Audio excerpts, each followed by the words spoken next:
श्रीमद्भागवतं पंचमस्कन्धः अथ पंचमोऽध्यायः। ऋषभ उवाच नायं देगो देगभाजां नृलोके कष्टान् कामानर्गदे विद्भुजां ये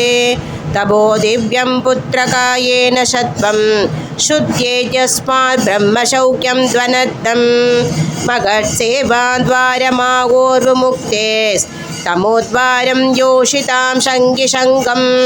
महान्तस्ते समचित्ता प्रशान्ता विमन्यवशकृत साधवो ये एवामयीसे कृतसौकृतार्था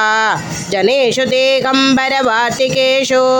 गृहेषु जायात्मजरादिमत्सो न प्रीतियुक्ता यावदर्धा च लोके नूनं प्रमत्त गुरुदेवि कर्म यदीन्द्रियप्रीतया आवृणोते न साधु मन्ये यद आत्मनो य मषण्णभिक्लेशद आशदेकग पराभवस्तावत बोधजातो यावन्न जिज्ञासद आत्मतत्त्वं यावन् क्रियास्तावदितं मनो वै कर्मात्मकं येन शरीरबन्धक एवं मनकर्मवशं प्रयुङ्क्ते अविद्यया आत्मनि उपदीयमाने प्रीतिर्न यावन्मयि वासुदेवे न मुच्यते देहयोगेन धावत् यदा न पश्यत्य यदा गुणेहां स्वार्थे प्रमत्तसकसा विभज्येत् कथं स्मृतिर्विन्दति तत्र तापाः नाशाद्य भैदुन्यमकारमज्ञक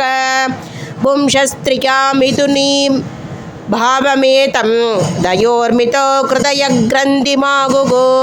अधोगृहे क्षेत्रशुदाब्दविद्यैः जनस्य मोहोऽयमकं ममेति यदा मनोकृतयग्रन्थिरस्य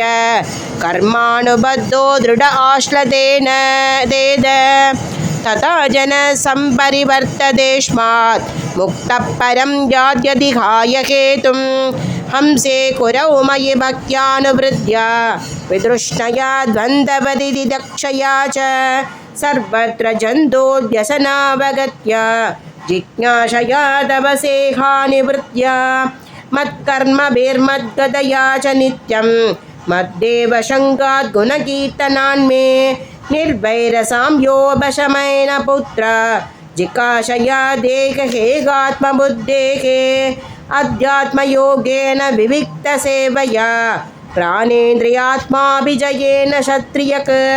सश्रद्धया ब्रह्मचर्येण शश्वतक सम्प्रमादेन यमेन वाचा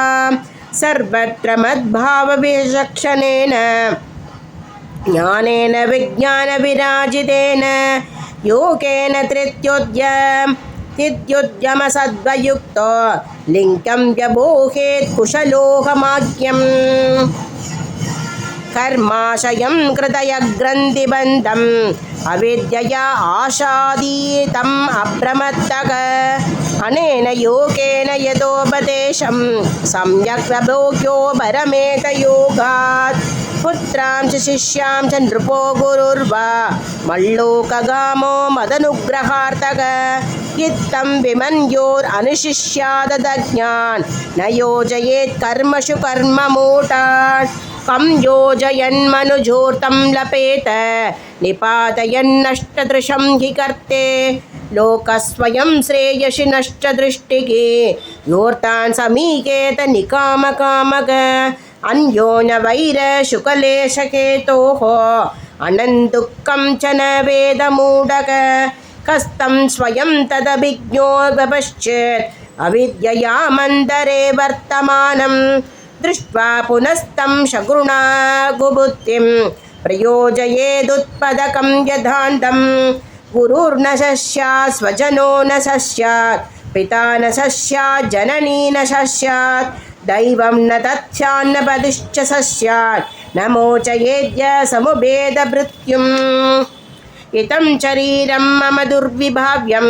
सत्वं किमे कृतयं यत्र धर्मक